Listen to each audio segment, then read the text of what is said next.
Amém, queridos. Eu os convido a abrirem suas Bíblias em Atos dos Apóstolos, capítulo 13, somente o versículo 36. Atos dos Apóstolos, capítulo 13, versículo de número 36. Ela nos diz assim: porque tendo Davi, no seu tempo, servido conforme o plano de Deus, morreu, foi sepultado ao lado de seus pais e viu corrupção. Agora eu vou pedir para que coloque na NTLH, aqui na tela. Eu vou ler o mesmo versículo.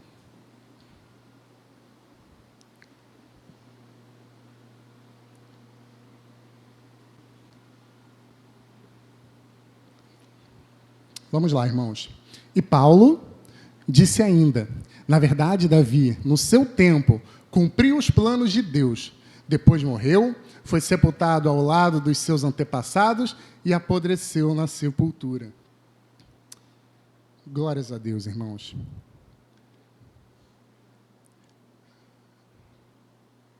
Apodreçam de amor pelo Senhor. Sabe o que isso quer dizer? Que vocês sirvam até o fim das vossas vidas. Até chegar ao ponto que o Senhor recolha vocês. Mas que não fique nada para trás. Que vocês tenham servido com integridade ao Senhor.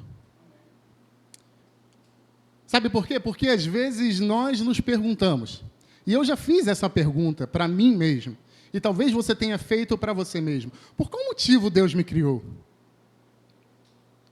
Por quê que Ele me trouxe aqui, na igreja da Pavuna?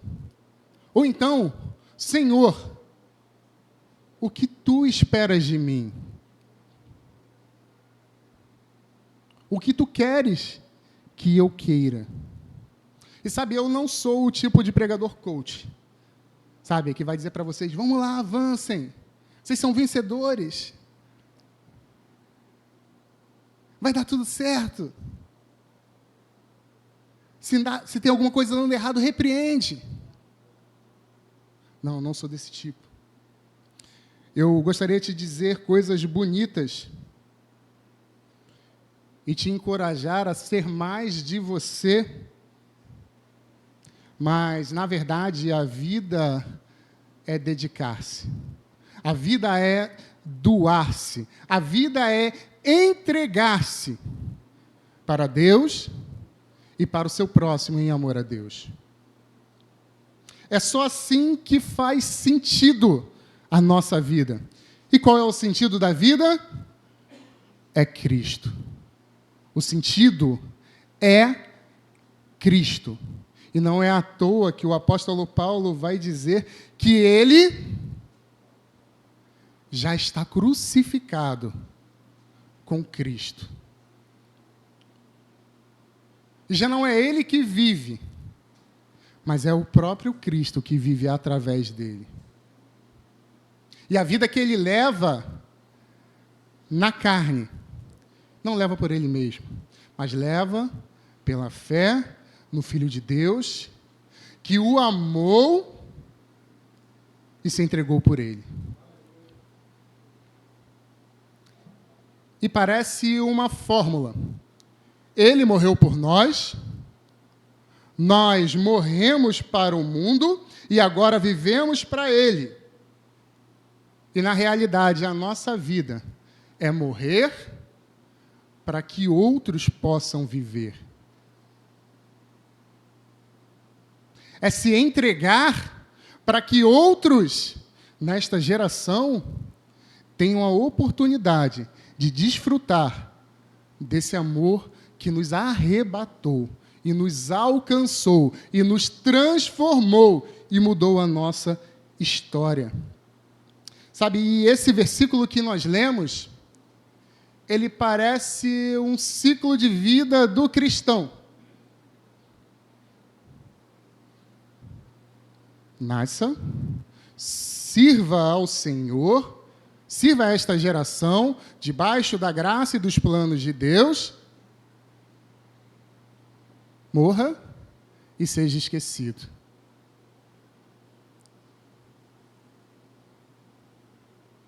Eu acho que não há nada tão grandioso para o cristão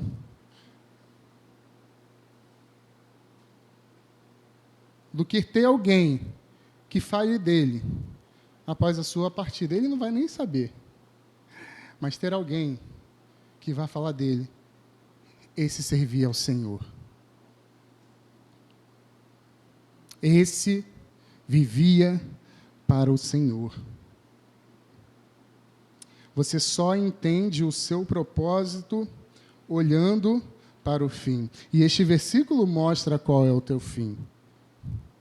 Você veio do pó, e ao pó você vai voltar.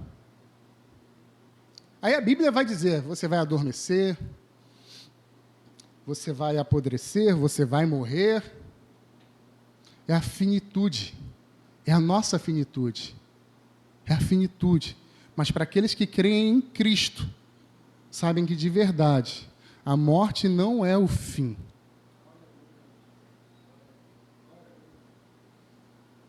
É o meio. Há um novo céu e uma nova terra. Há uma eternidade aguardando para aqueles que creem no Senhor Jesus. Você só entende quando você percebe que a tua vida, ela é breve, ela é passageira, ela é como um vapor que vem e logo se dissipa. E ao olhar para este versículo que nós lemos, você pode ver o poder transformador que Cristo tem na história do homem, ao olhar para quem falou este versículo e de quem ele falou. Você olha para Paulo, você olha para Davi, e você vê a mão do Senhor sobre a vida deles. O Senhor é quem muda a história do homem.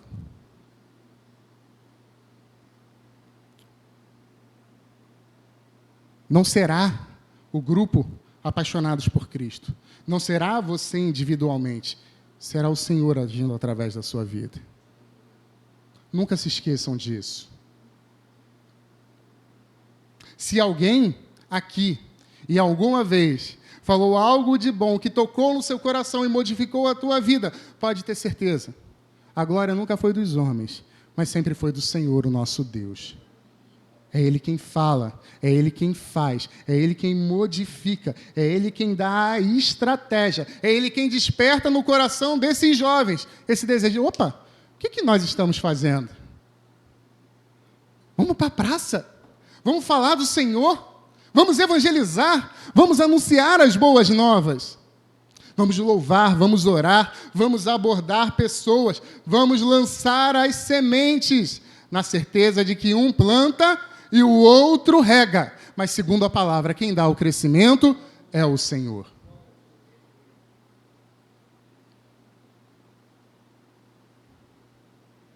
Se você olhar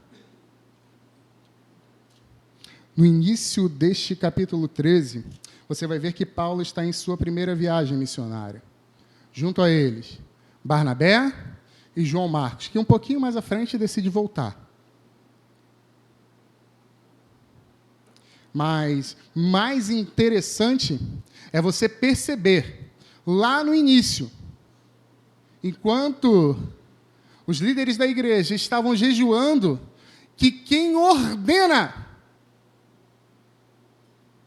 que seja separado Paulo e Barnabé não são esses líderes, mas é o Espírito Santo de Deus. É Ele quem chama, é Ele quem dá a ordem. Separem para mim. Separem para mim Paulo e Barnabé. Então, o papel da igreja é impor as mãos e enviá-los. Quem chama não são os homens. Nós podemos falar semana após semana com vocês, que é lá fora que o Senhor vai usar a vida de vocês para fazer a diferença. E isso não surtir nenhum efeito. no coração de vocês. Isso porque nós temos o poder de levar a palavra do Senhor até os vossos ouvidos. Mas quem leva dos seus ouvidos ao coração é o Espírito Santo do Senhor. É Ele quem te convence. É Ele quem te modifica. É Ele quem desperta algo em você.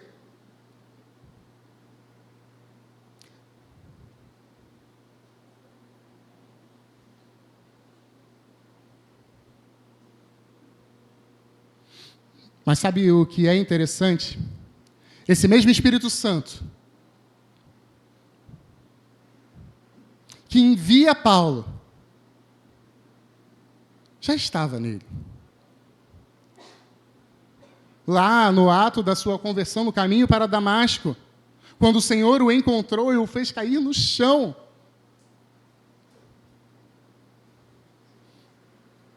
Ele é levado pelos seus até uma cidade. E o Senhor fala para um dos seus discípulos, Ananias, vai lá e ora por este homem, para que ele volte a ver. Aí Ananias já conhecia a fama de Paulo. Senhor, tu não sabe quem esse cara é, Senhor. Talvez a vontade de Ananias fosse dar na cara dele. Talvez essa fosse a vontade de Ananias. Mas Ananias, ouvindo a voz do Senhor falar com ele, escuta, vai lá e faz o que eu te mandei, porque eu vou mostrar para ele o quanto importa sofrer no meu nome. Então, quando Ananias chega, ele já chega chamando Paulo de irmão. De irmão. É somente o Espírito Santo que pode trabalhar isso num coração ferido. É Ele quem quebranta, é Ele quem cura, quem sara. É Ele quem faz você chegar naquele que te fez mal e o faz chamar de irmão. Porque o Senhor te ordenou, porque o Senhor te enviou. E quantas vezes, quando vocês estiverem na labuta, no trabalho, vão se deparar com pessoas que querem te fazer mal, ou com pessoas que já te fizeram mal, que te fizeram chorar, que te ofenderam, que debocham de vocês. E pelo poder que há no nome do Senhor, que vocês tenham a mesma atitude de Ananias, que chamem a estes de irmãos. Lembrando que se o Senhor transformou a vida de Paulo, transformou a sua vida, a minha vida, Ele pode transformar a vida de qualquer pessoa. Agora, tire os olhos um pouquinho de Paulo e veja Davi, a quem Paulo se referiu. Ele era desprezado, rejeitado. O seu pai nem se lembrava dele. Samuel teve que falar, não tem outro aí não? Não é nenhum desses. Ah, tem. É um miudinho que está lá tomando conta das ovelhas. Traz ele para mim. Traz ele para mim. E quando Samuel unge a Davi, a Bíblia diz que o Espírito Santo se apodera de Davi. Ele se apodera de Davi.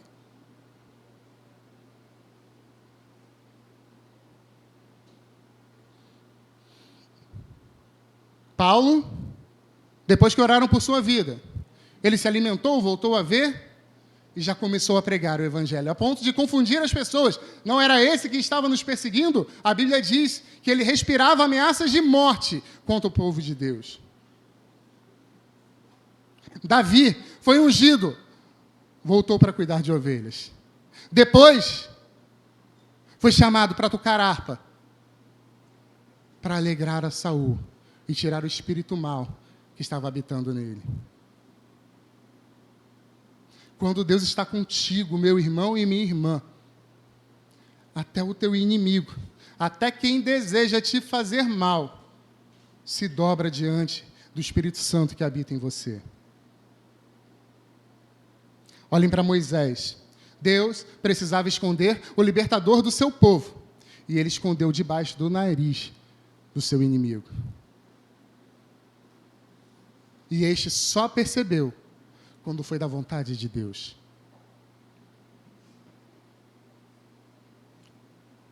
Se o Senhor está com vocês, vocês estão em segurança.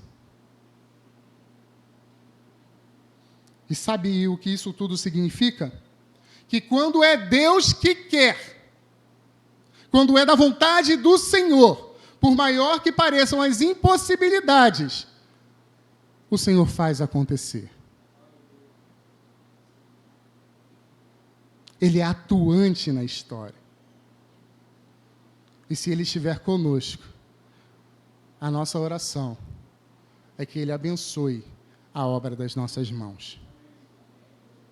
Aonde Ele nos enviar, para onde Ele nos mandar. E no desenrolar dessa história que nós lemos, de Paulo, em sua viagem missionária, ele para em Antioquia, outra Antioquia do que a que vocês estão acostumados. E como era de costume de Paulo, ele vai às sinagogas. E na sinagoga, Paulo apresenta a Jesus Cristo ressurreto.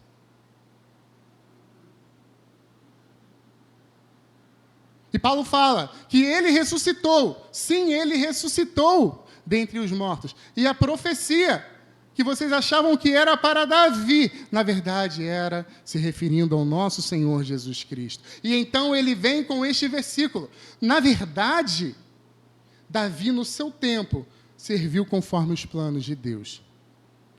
Depois, foi sepultado ao lado dos seus pais e viu corrupção. É uma promessa descrita no Salmo 16, de que o santo do Senhor não verá corrupção. Paulo estava dizendo o seguinte, olha só, Davi foi um homem de Deus. Davi foi grande, eu reconheço isso. Mas o que eu estou anunciando para vocês é muito maior do que Davi. O que eu estou anunciando para vocês é muito maior do que eu. O que ele estava anunciando aqui é muito maior do que nós. E isso nos leva a perceber que nós servimos por algo muito maior. Nós somos pequenos, ínfimos. Olha para Davi. Olha a forma como Paulo se refere a Davi, de forma simples. Davi era homem. Ele morreu e a carne dele apodreceu. Mas a de Jesus, não. No terceiro dia ele ressuscitou. Davi foi rei sobre Israel. Jesus é o rei do universo. E o seu reinado é eterno. O de Davi teve fim. O de Jesus, não. Nós não podemos perder isso das nossas vistas. Vocês não podem perder isso das vistas de vocês. Vocês servem por algo muito maior. E a responsabilidade é grande. E diante desse breve contexto, eu quero ensinar duas pequenas, e quero falar para os irmãos, duas pequenas lições. Eu quero aplicar para os irmãos. A primeira delas vai responder para vocês alguma das perguntas que eu fiz no início da mensagem. O que Deus quer de mim? A resposta é que você sirva a Ele, que você o reconheça como Senhor e que você sirva na sua geração. Olha o versículo. Olha o versículo 36, o que Paulo diz.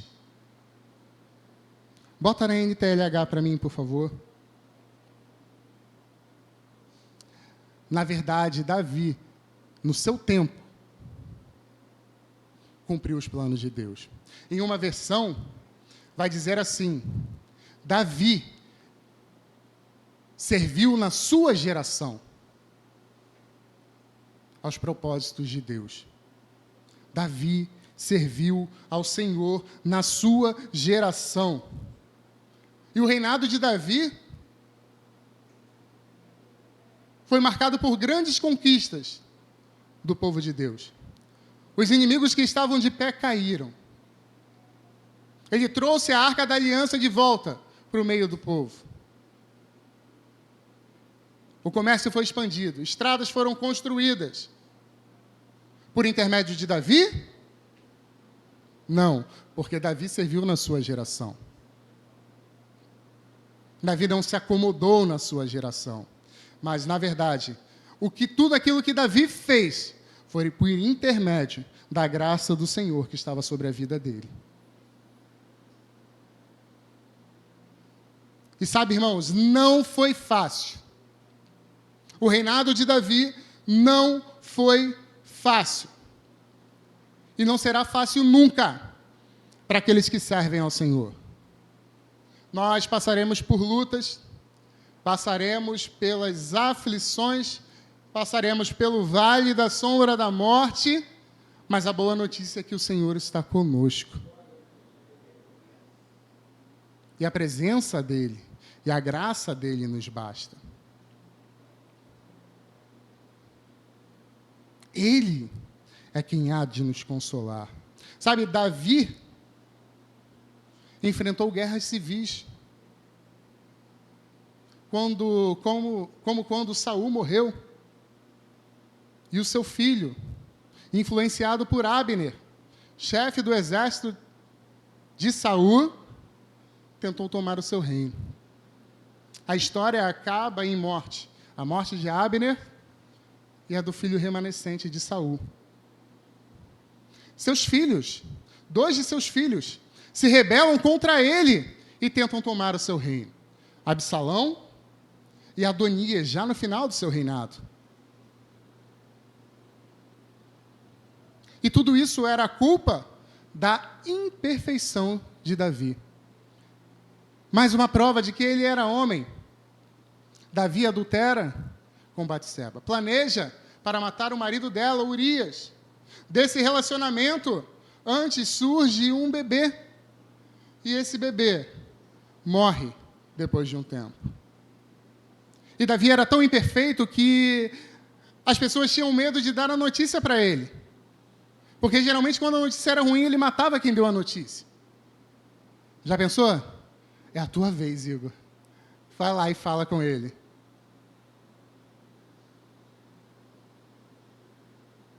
Mas o caráter de Davi vem sendo transformado.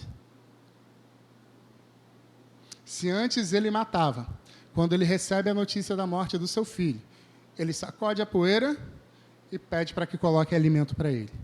Então fica todo mundo surpreso e ele diz, enquanto a criança estava viva, eu orei e jejuei ao Senhor para que ele tivesse misericórdia da vida dela. Agora que o Senhor a recolheu, não há nada mais que possa ser feito. Um caráter transformado. Ele também não foi um bom pai. Absalão o perseguiu, muito em parte da revolta que ele sentia de Davi por isso. Da história de Aminon e Tamar, a terrível história de Aminon e Tamar, da omissão que ele teve nessa história. Ele também faz o recenseamento do povo sem autorização do Senhor. E por conta da irresponsabilidade dele, muitos morrem. Muitos morrem. E isso nos mostra que quem cumpre as promessas nas nossas vidas é o Senhor. E o seu caráter é imutável. Mesmo diante das nossas falhas e das nossas imperfeições, ele cumpre os seus propósitos. Agora a pergunta é, como Davi serviu a sua geração? Eu já falei para vocês, ele serviu como um rei. Ele foi rei na sua geração. Ele serviu ao Senhor e serviu a sua geração sendo rei. E você, como tem servido a sua geração?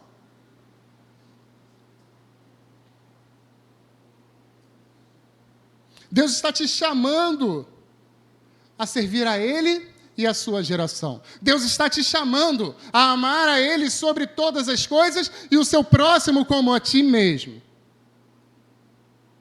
E quando é o tempo disso? É hoje, é agora, é na sua geração.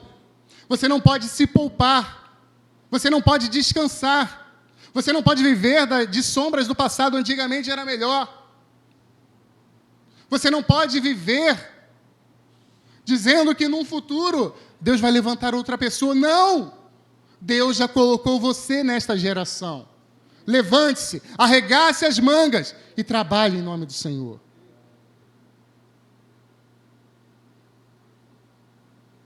Nós não somos um povo chamado para nós ficarmos dentro de quatro paredes. Deus nos dotou com dons e talentos extraordinários para servirmos e glorificarmos o nome dele. E o que você precisa fazer agora é agir. É agir. Olha o exemplo que Paulo deu de Davi no texto. Olha, ele serviu. Ele serviu. Ele serviu. E compreenda de uma vez. Se você está esperando o cenário ideal, o tempo ideal, o solo ideal, você está errado. Você precisa dar o primeiro passo. Você precisa dar um passo de fé, porque o ideal Deus vai te dando no caminho. Você precisa sair do lugar em que você está. Você precisa caminhar para a honra e glória do nome do Senhor. O seu tempo é este, a geração é esta, o solo é este. Por que você está parado esperando?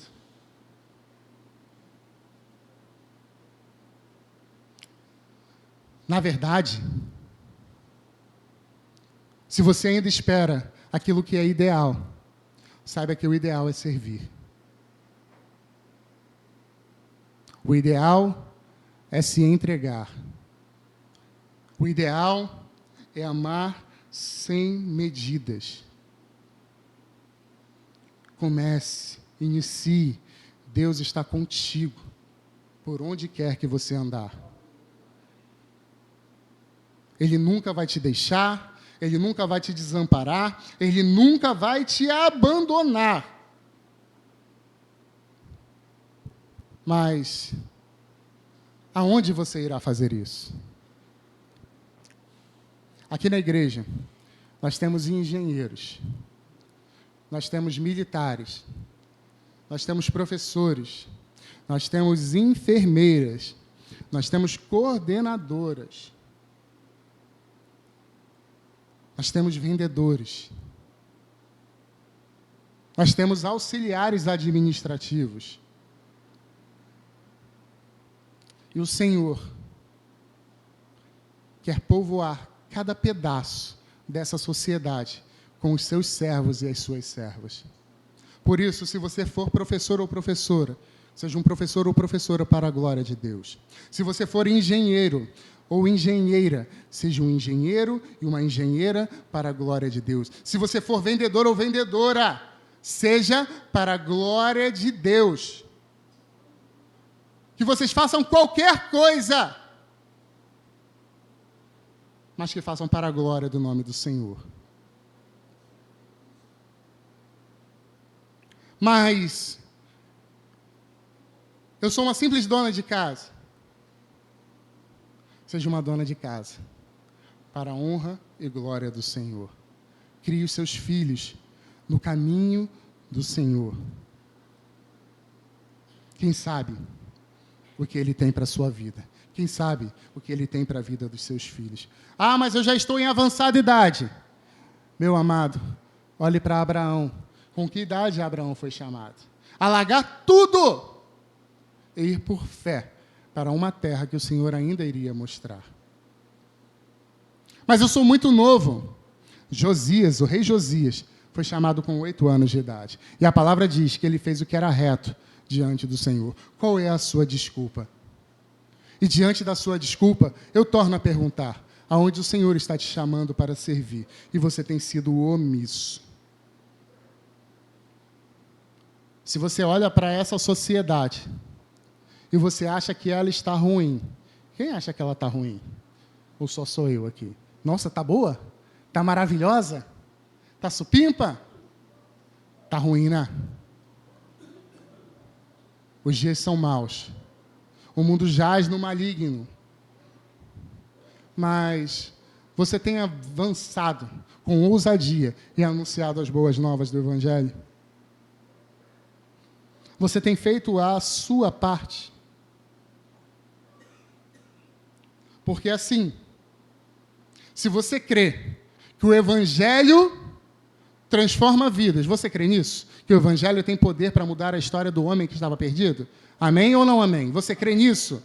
Se você crê que o Evangelho muda vidas, e vidas transformadas geram outras vidas transformadas, e muitas vidas transformadas se tornam em uma sociedade transformada. E uma sociedade transformada pelo poder da palavra do Senhor se torna numa nação que serve ao Senhor.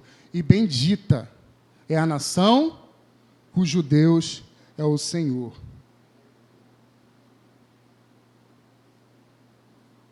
A tua parte, ninguém vai fazer. Porque Deus chamou você para fazer. E você vai fazer. Quer queira ou quer não queira. Deus vai te levar por este caminho. Você pode resmungar, você pode chiar, mas Deus vai tratar o teu coração. Deus vai cumprir os seus propósitos na tua vida.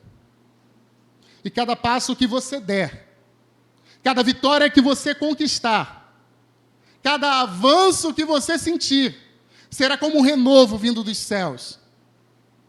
Então você vai poder olhar e declarar com autoridade: eu nunca fiz nada disso. Eu não sei como isto aconteceu, mas eu sei que foi pelas mãos do meu Deus que pode fazer todas as coisas.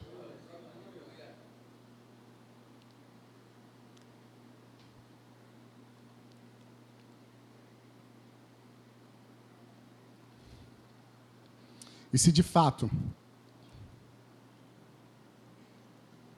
aos olhos dele, é melhor servir do que ser servido,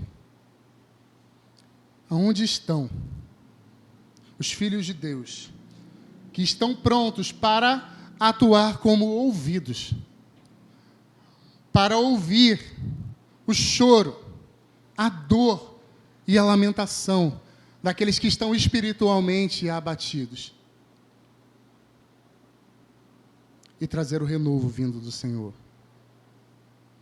Se de fato servir é melhor do que ser servido, onde estão aqueles filhos de Deus que com a sua boca anunciarão as boas novas do Evangelho, a salvação que há em Cristo Jesus? Se de fato é melhor servir do que ser servido, onde estão os filhos de Deus que, quando necessário, atuarão como muros para defender a quem quer que precise, diante da injustiça e do caos e do pecado que domina neste mundo, e servirão de escudo, como serviram os servos de Davi diante dos servos de Nabal.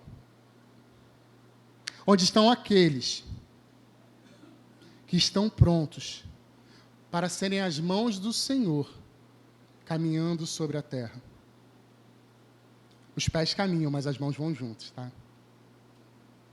Estendendo a mão amiga para levantar aquele que está caído. Sendo o abraço daqueles que nunca foram abraçados.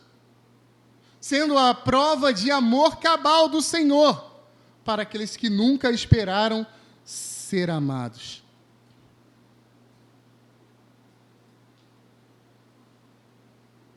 Aonde estão os filhos de Deus, que com seus pés caminharão por sobre toda a terra, sendo instrumentos poderosos nas mãos de Deus, e anunciando que Jesus Cristo é o Senhor sobre toda a terra. E quão formosos são os pés daqueles que anunciam as boas novas do Senhor. Seja aquilo que Deus te chamou para ser. Seja aquilo que você se comprometeu diante do Senhor a fazer e a ser. Seja você aquilo hoje, agora, e sirva hoje, nesse instante, a esta geração.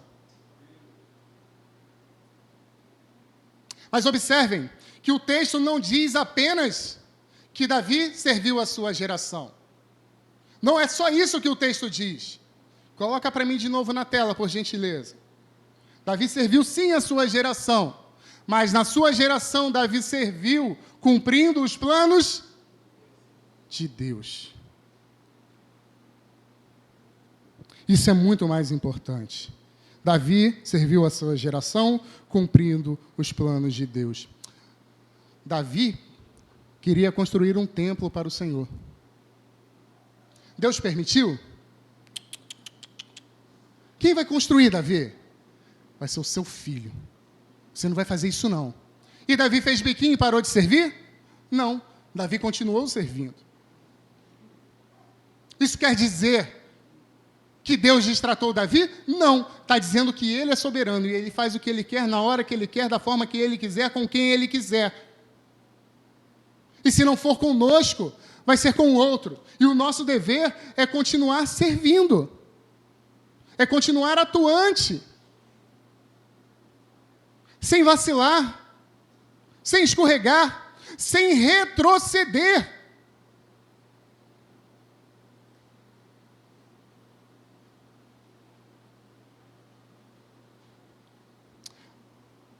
Olhando para esse texto, e olhando para a história de Davi, para a história de Paulo, você consegue perceber que sem Deus, nós não podemos fazer nada.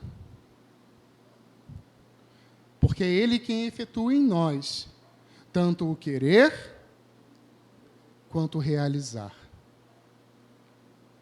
Nós, pelas nossas forças, não saímos do nosso lugar. Somos insignificantes, pequenos.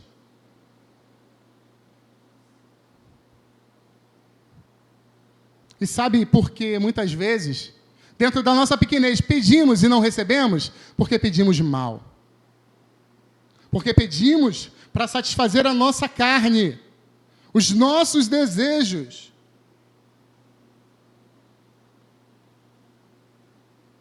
E quando a palavra diz que é só você pedir que você vai receber, ela está se referindo a alguém que tem um relacionamento tão íntimo com o Pai, que não vai pedir segundo a sua própria vontade, mas vai receber porque vai pedir segundo a vontade de Deus.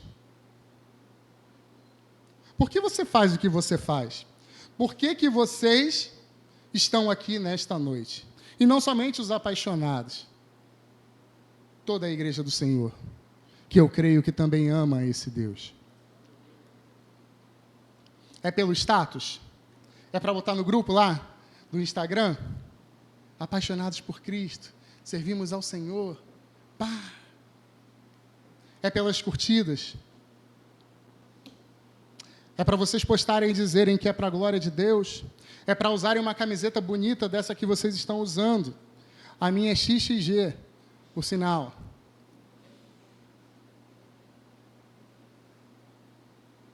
É para vocês dizerem que são um grupo separado?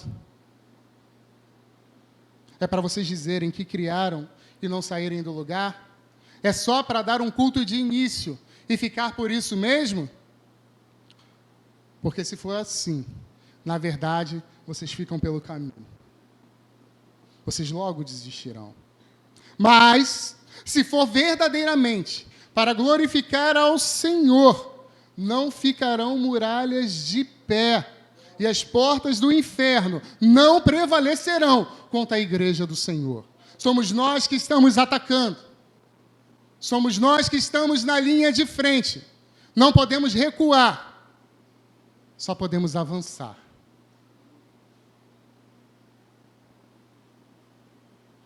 Aliás, fica a dica. Não só para eles, como para todos. As pessoas só vão escutar o que vocês têm a dizer sobre Cristo se verdadeiramente elas virem Cristo na vida de vocês. Senão serão palavras vazias. Serão histórias contadas ao vento. Serão fáceis de se abater.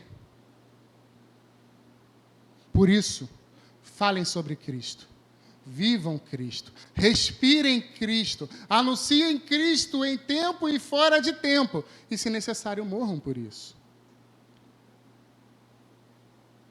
enquanto as nossas preocupações estiverem limitadas a somente encher a igreja de pessoas que já creem no Senhor, pessoas que não creem no Senhor continuarão lá fora, sem ouvir a mensagem da cruz. E cada vida dessa nos será cobrada. Vocês não servem a igreja da Pavuna. Vocês não evangelizam para a igreja da Pavuna. Vocês servem e evangelizam para o reino de Deus. Vocês fazem parte do corpo de Cristo, no qual o Senhor é o cabeça. Portanto, revejam as suas prioridades hoje, agora, nesse momento. E se tem alguma delas que está à frente do Senhor, se arrependa e volte os seus olhos para Cristo. Ele é rico em perdoar. Ele é rico em misericórdia. Ele pode fazer coisas impossíveis acontecerem num dormir de tarde e no levantar. Eu dormi não crendo e acordei de volta na presença do Senhor. É Ele quem faz. É Ele quem faz. Aí você consegue entender quando a palavra do Senhor te diz que muitos são os planos no coração do homem, mas aquilo que prevalece é sempre o propósito do Senhor.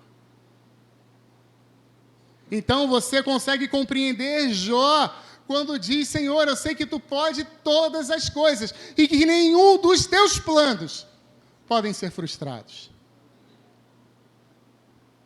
Você entende quando o Senhor fala para o seu povo em cativeiro, porque sou eu que sei os planos e pensamentos que tenho a vosso respeito.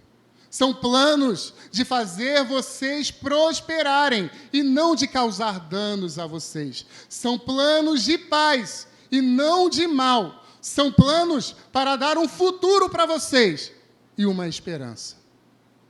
Não sou eu quem disse, é o Senhor quem diz para o seu povo. E se você faz parte do povo de Deus, em Cristo esta promessa é para você também. Eu olho e consigo compreender quando Tiago vai chamar a atenção do povo de Deus. Olha, vocês que dizem, hoje ou amanhã vamos fazer isto ou aquilo. Para! A vida de vocês é como um vapor que vem e logo se dissipa. Ao invés disso, vocês deveriam dizer, se Deus quiser, nós faremos isto ou aquilo.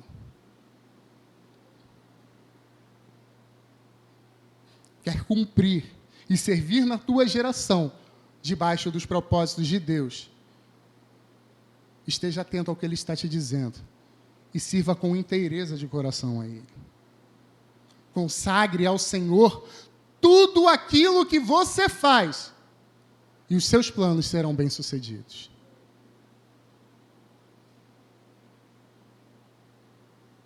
Porque, na verdade, todo o povo de Deus faz ou deveria fazer isso. Porque quem não faz isso é o ímpio. Quem não sujeita seus sonhos e seus planos ao Senhor é o ímpio. Na vida do ímpio, não há lugar para Deus em nenhum dos seus planos. É lugar da sua vontade, do seu próprio desejo. E é por isso que a palavra nos diz que o Senhor desfaz os planos das nações e frustra os propósitos dos povos. Mas os planos do Senhor permanecem para sempre. Os propósitos do seu coração, por todas as gerações. E porque Ele permanece fiel, nós confiamos nele. Porque Ele é o nosso refúgio. Ele é o nosso socorro bem presente nos dias de tribulação. Paulo confiou, a ponto de dizer preso, que ele podia suportar qualquer coisa, porque era o Senhor que o fortalecia.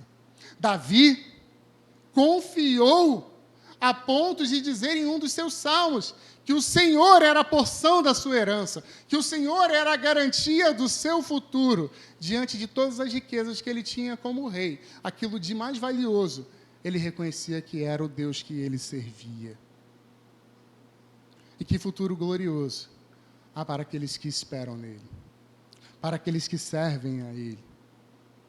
Por isso nós reconhecemos que os nossos corações aqui, nessa terra, podem traçar planos, mas que a palavra final, a palavra certa, virá sempre dos lábios do Senhor.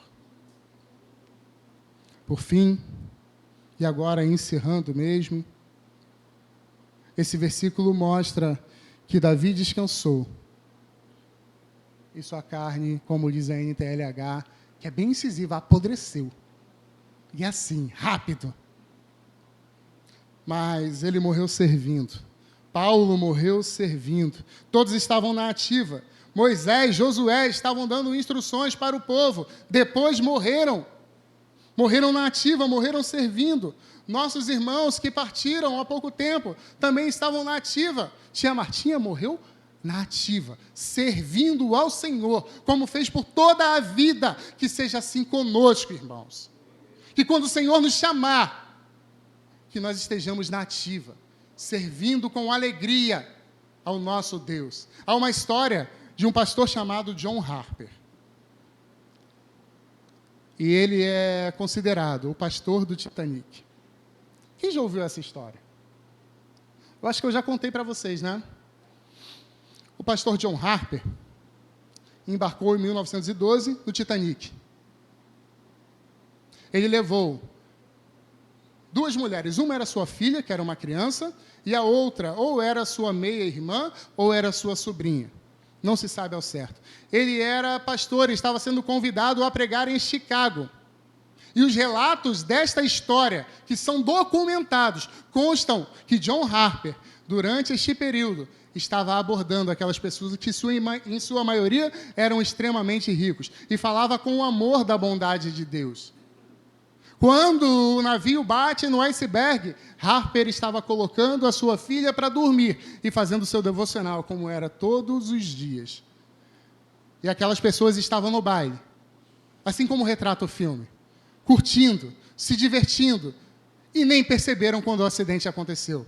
Quando eles se deram conta da gravidade da situação, Harper pega a sua filha, enrola ela num cobertor, leva junto consigo a sua sobrinha ou sua meia-irmã e as coloca num bote, era o bote de número 11, e diz para sua filha, de 6 anos, papai vai cumprir agora aquilo para que ele foi chamado. Então ele volta. E de vida em vida, desesperada, ele diz: como está a tua alma? Você já se entregou para o Senhor? E ele dizia para as pessoas: creia no Senhor Jesus e serão salvos tu e a tua casa. Creia no Senhor Jesus e serão salvos tu e a tua casa. Ele estava com um colete salva-vidas. Então ele chega para um jovem quando o navio já estava afundando e diz: você já entregou sua alma ao Senhor? E este jovem diz: não. Então ele tira o colete e dá para esse jovem: toma, você precisa mais desse colete do que eu. Viva para a glória de Deus. E os relatos dizem que quando ele afunda, ele se apoia num pedaço de madeira daquele navio e vai nadando de pessoas em pessoas e falando: creia no Senhor Jesus e será salvo tu e a tua casa. Creia no Senhor Jesus e serão salvos tu e a tua casa. Até então que as águas geladas do Pacífico o levam para o fundo. E ele vai para a presença do Senhor. Morreu servindo.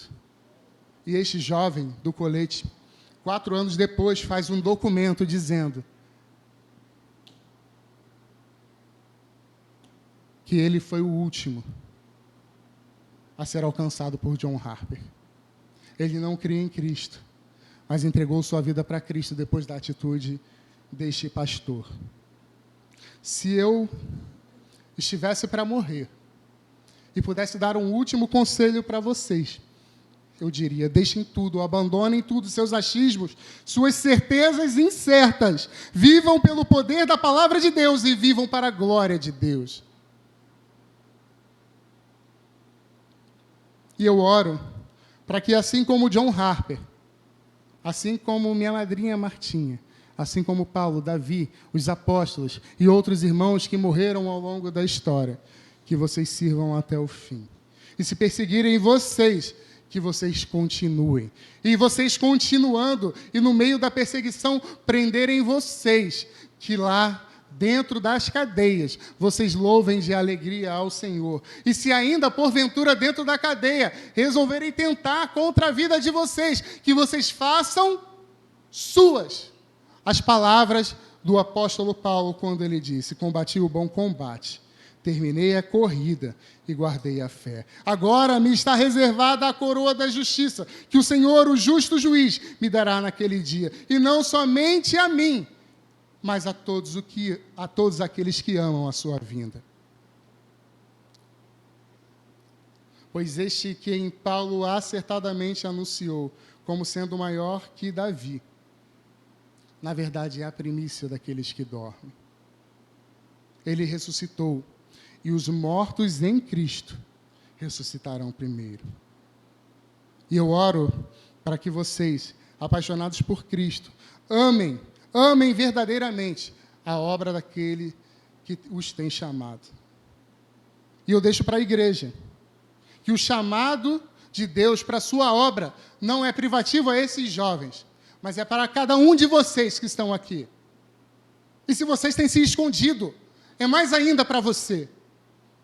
Que o Senhor tire teu sono, que o Senhor reverta as suas prioridades, até que você volte para o centro da vontade dEle.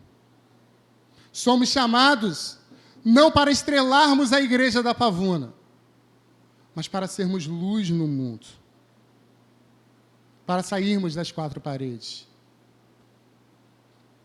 Portanto, meus amados irmãos, sejam firmes, inabaláveis e sempre abundantes na obra do Senhor, sabendo que no Senhor o vosso trabalho não é em vão.